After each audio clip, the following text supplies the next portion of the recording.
Oh, very kind of nutty. That goes down easy. That's awesome.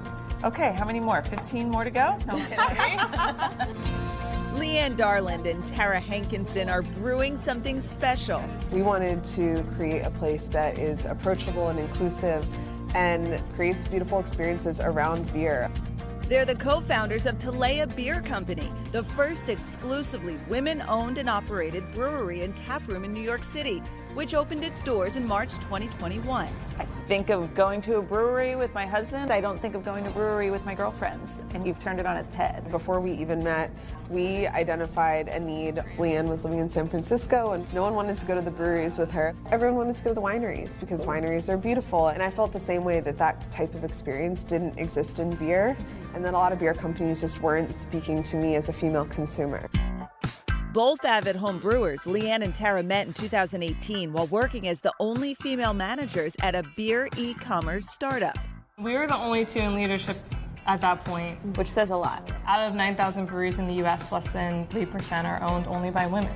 Within 3 months of working together, the two realized they both shared a passion to expand the craft beer market and reach a broader audience. In our way, we are trying to change things. We saw that women are only 30% of current craft beer drinkers, 70% are men, but they're the fastest growing segment. Now that we're open and in our tap room, we find on most days about 70% of the people sitting here are women. What do you think every time the doors open and people are having a wonderful time here?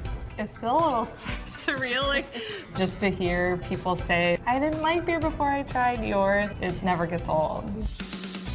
I had to find out more, so it was time for me to go on the job and brew some beers. So everything you make is made right here? Correct. About 95%. There's one brand we have that we brew upstate New York. Wow. But otherwise, it's all here. I can't wait to try it.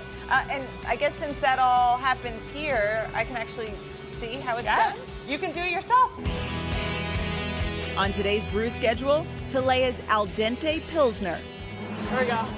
First, I milled in, a process that crushes grain kernels to help extract sugars and eventually converts to alcohol. We're making beer. Then I was tasked with cleaning up, or what brewers call graining out. You can grab this green shovel. The grains, combined with hot water, produce a sugary liquid called wort. All right, so this is where the good stuff goes, right? This is the brew deck. So this is all of the wort, or the liquid, for our Al Dente Pilsner. If we're creating a more bitter beer, this is when, one point in the process, when we would add hops. It smells so good. It smells like beer.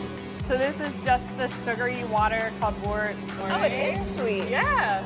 This is 0% alcohol because it's pre-fermentation. I feel like every step you take can change the flavor. That's one thing we love about beer is it's fascinating. It's like a science project all the time. Next, the wort is transferred and yeast is added to begin the fermentation stage. From start to finish, TALEA's brewing production takes anywhere from 3 to 6 weeks. Finally, I couldn't wait to grab a cold one.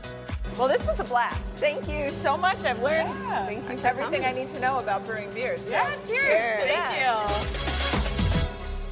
And it really is so fun to go there in person because TALEA, they have so many different styles. They experiment with so many different flavors, and you get to taste them right there at the brewery, obviously, as you would. And this is their basically pumpkin beer, which they actually put the cinnamon sugar rim on the top. Which kind of brings out the flavors. I had so much fun with them, and it's also so interesting. They started this whole place while they were becoming new moms at the same time, and while COVID was happening at the same time. And Tara actually has another one on the way, so they're expanding their families, and they're also going to expand to more locations soon. They're going to do quite well with this beer. And it's delicious. Cool cans, too, we were saying.